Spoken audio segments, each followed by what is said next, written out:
यस ऐतिहासिक भाषा दिवसको अवसरमा म बागमती सरकारको ध्यानाकर्षण गर्न चाहन्छु कि हामीले 2 वर्ष भयो यो भाषा ऐन जारी गरेर कार्यान्वयनमा लगेको। यसलाई छिटोभन्दा छिटो हामीले आवश्यक एउटा जनशक्ति उत्पादन गरेर तल आम जनतालाई सेवा प्रवाह गर्ने गरी कार्यान्वयनमा लैजाओस् भन्ने म ध्यानाकर्षण पनि गर्न चाहन्छु। आदरणीय महानुभावहरू, यहाँहरूलाई थाहा छ कि भाषा भनेको मानिसलाई जोड्ने एउटा पुल हो। यदि भाषा नहुँदो हुन्थ्यो भने के हुन्थ्यो होला? मानव सभ्यता यहाँ आइपुग्न सम्भव थियो?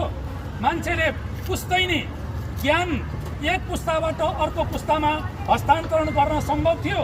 अहिलेको प्रविधि जसरी विकास भएको छ त्यो प्रविधि विकास सम्भव थियो?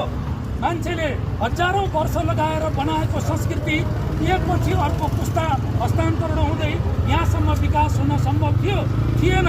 यसले गर्दा भाषाको महत्त्व मानव सभ्यतामा धेरै नै ठुलो छ। अतुलनीय योगदान छ मानव सभ्यता यहाँ आइपुग्नको निम्ति भाषाको।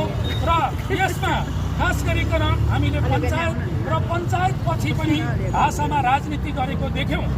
हाम्रो देश भनेको बहुभाषी र बहुसांस्कृतिक बहुधार्मिक एउटा देश हो। यो देशमा विभिन्न भाषाहरू बोलिन्छन्। ती भाषाहरूलाई सबै भाषालाई अहिलेको संविधानले मातृभाषाहरूलाई राष्ट्रभाषाको रूपमा मान्यता दिएको छ र त्यो राष्ट्रभाषाको रूपमा दिएको मान्यता अनुरूप 1% भन्दा बढी बोलिने भाषालाई त्यहाँको सरकारी कामकाजको भाषाको रूपमा प्रदेश सरकारले घोषणा गर्न सक्दछ। हामीले 7वटा प्रदेश मध्येमा सबैभन्दा पहिला बागमती प्रदेशमा यो भाषा ऐन बनायौँ। अहिले त अरू प्रदेशहरूमा पनि भाषा ऐन बनेको छ र त्यो कार्यान्वयनमा गइराखेको छ। र हिजो पञ्चायतले एक भाषाको नाममा त्यो खास नेपाली भाषालाई मात्रै सरकारी कामकाजको भाषाको रूपमा मान्यता दिएको थियो। त्यतिखेर कैयौँ भाषाहरू लोप भए।